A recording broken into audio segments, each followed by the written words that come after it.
Hey everybody, this is Pirate Poots. Today, I'm going to talk to you about my first impressions for Final Fantasy VII on the Switch.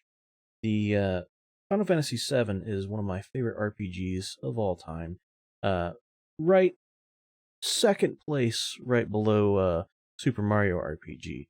So this game holds uh, a lot of fond memories at this point. um, but basically, I just want to give a rundown of my first impressions of Final Fantasy VII from the Switch, since that was just released this week here, and let you guys know what I think, so that way you can make a decision on whether you want to purchase it yourself or just stick with the other versions that's available through Steam or even the PlayStation Network, or even just a physical copy that you play on your own personal PlayStation. So let's go ahead and get started here. So firstly, nothing has changed story-wise, obviously, because this is just a port of Final Fantasy VII. So no cut content. Obviously, we still have the censoring of the curse words and all that stuff. That's still there. So I figured I'd just say that right away, because literally I have seen at least one or two people ask if we were ever going to see what Barrett has to say. And, well, I'm kind of one of those that would love to see what he actually said, but, I know we're not going to get that. So let's just get that out of the way and let's just go ahead and move on. So first, I'm going to start with the best things that I like about the game so far. So far, the gameplay is very smooth. It feels like it belongs on the Switch for the most part. I'm not sure the exact frame rate. I don't have any way of calculating the frame rates for you guys, but it looks like it's somewhere between 30 to 60, so it's pretty smooth. Works really well. I'll get to that again a little bit later, though, later in the video. But another thing that I kind of noticed was it seems to be making use of the Steam version to an extent. There's been a few changes to what the Steam version has. Like, if you play the Steam version, you'll notice that some of the characters have kind of like an O face that's kind of present all the time.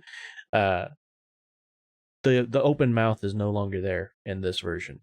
So, if you play this PC version and you notice the O face, you'll be happy to know, or maybe not happy to know, depending on how you feel about it, that the O face is no longer there. Also, they actually added some texture smoothing, which doesn't seem to be in the PlayStation. I'm sorry, it doesn't seem to be in the PC version. So everything kind of feels a lot less like you're running around in a 256 color landscape.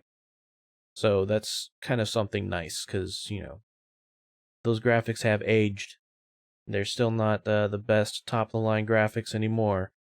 So kind of adding a little bit of smoothing is a little bit nice. Additionally, one of the things they added was some thumbstick controls.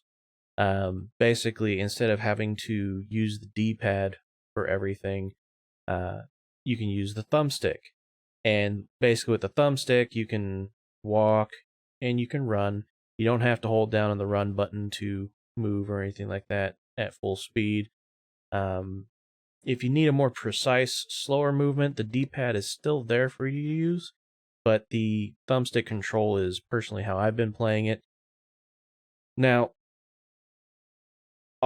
this kind of falls under the things I don't like, but I will let you know right now that if you're playing it with thumbstick solely, you may have some issues where, like, when you're in the menus, you may inadvertently, like if you're in battle, for example, you may pick the option to change your player's position on the battlefield. I've done that on a few occasions, and it's really annoyed me. But I mean, other than that, the thumbstick controls work just fine. Just if you're in battles and menus and stuff, I would suggest using the D-pad. As far as the other features that's there, they do have the cheats. I consider that a little bit less of a pro, more of a con, but that's because I play games as a purist. If you like the cheats and stuff, that's there for you if you want to use it. So you can take that as either a pro or con yourself. It doesn't really matter. But I do like the 3x mode, which basically makes everything a lot faster, like 3 times faster. So if you're just trying to do some grinding for levels or some gil, or maybe you found a spot where potions drop more frequently from the creatures over there and you need to restock your potions, that's a good feature to have for you.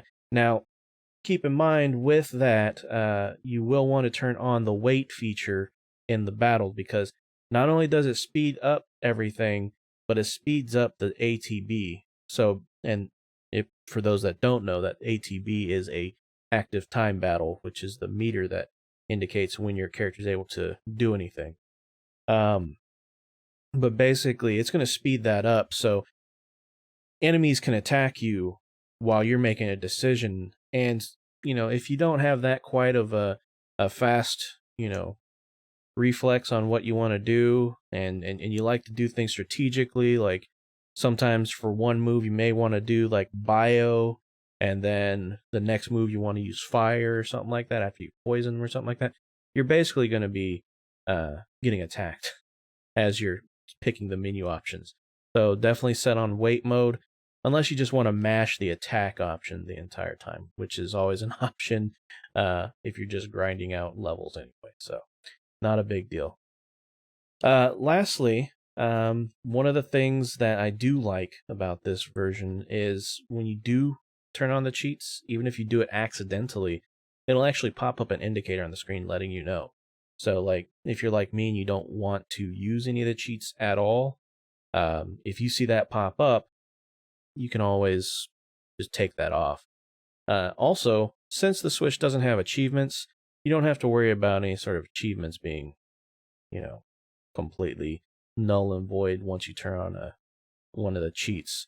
So if you accidentally do it, you don't have to worry about it. I know some people have been kind of curious about, some sort of internal achievement system, kind of like how Onimusha had gotten ported to the Switch, and it had its own internal achievement system. This doesn't have anything like that, so you don't have to worry about all that. So moving on, basically we're going to take a look at the cons, the things I don't really care for in the game. Now, again, all this stuff's going to be subjective, so if any of this stuff that I say you don't agree with, well, that's your opinion. So, but one of the things I did not like is how the cheats are enabled. Basically, how the cheats are enabled is you click the thumbsticks. Like the left thumbstick, I believe, is the 3x speed. I believe the right thumbstick is the boost. I believe you click both of them down, it turns off battles. It could be somewhere, one of those things. I'm not looking at the controls right off the top of my head while reading this off here, but basically you can easily turn those on if you kind of Hulk grip the Switch like I do. So it would have been nice to have a separate menu entirely for turning on and off the switches. I know in this case here, though, we're basically looking at a version of the game that's been emulated onto the Switch, though, so I don't know exactly how easy or how hard that would have been. I'd imagine it would have been fairly simple, as creating a separate menu option for it on the main screen before you click New Game or Continue. Because they did add a extra credits menu there, so it's not like they didn't have access to enable all that. So it would have been nice to have a separate menu for that. Additionally, that texture smoothing I was talking about earlier, unfortunately, that does smooth a lot more things than just the environment textures. If you'll notice, some of the textures, I'm sorry. If you'll notice, some of the text will also be smooth as well. Some people may not like that. Some people prefer a more crisp text on their screens. I know I'd prefer it that way. Again, that texture smoothing option would have been a great feature to have as a on and off toggle in a separate menu. Probably maybe in the same menu as they could have put the cheats at some point. Just my personal preference, and I know a lot of people they weren't happy when they saw the smoothing that was done on the Chrono Trigger ports for PC. So I'm pretty sure I'm not alone in that. That maybe the texture smoothing would have been nice to have as an option, but it is a 3D game anyway, so it doesn't really impact like the way the characters look and stuff like that. So it's not a huge problem. And lastly, there are still a few areas where the frame rate does seem to drop after all these years. In some cases, you would think that they could have toned down whatever may be causing the frame rate to drop in those areas. Sometimes you'll get the drops in the overworld. I know I've seen it whenever you're like rotating the camera in some instances.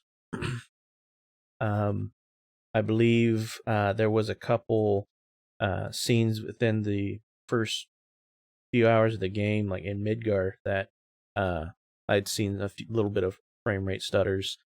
If I find the footage within all the footage that I recorded, I'll have that on the screen for you right now. But just keep that in mind also.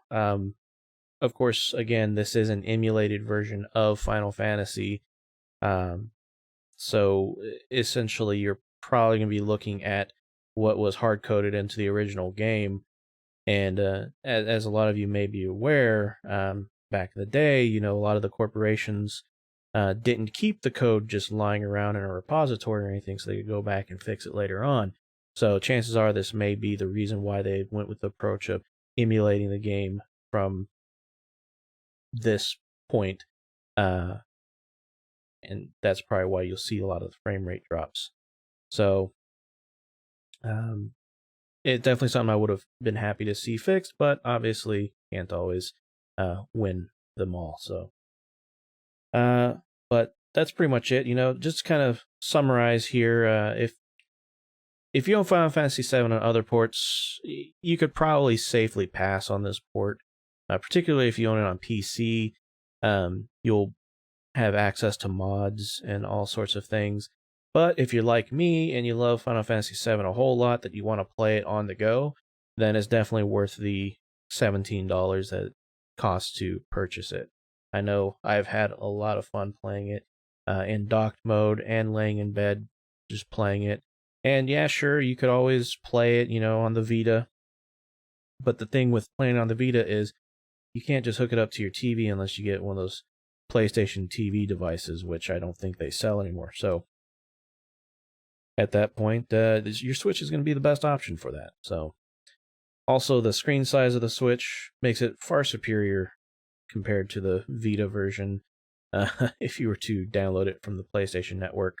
So definitely gives it a one-up edge on that. So that's pretty much it, though. And those are my thoughts for the Switch version of Final Fantasy VII. If you liked the Final Fantasy VII on the Switch, let me know what or if you hated it even, just let me know what you thought in the comments. And if you have any questions about it, I'll do my best to answer in the comments as well. And basically, just expect a few more videos like this in the future, covering some of the games that I purchase, especially when it comes to the RPGs. I love me some RPGs. So if you like this video, definitely like it, share it, and if you appreciate what I'm doing on this channel, definitely hit that subscribe button. It's greatly appreciated. And I've also got a Patreon, so if you want to support me and everything that I do on this channel, definitely consider backing me on Patreon. And as always, stay salty, friends.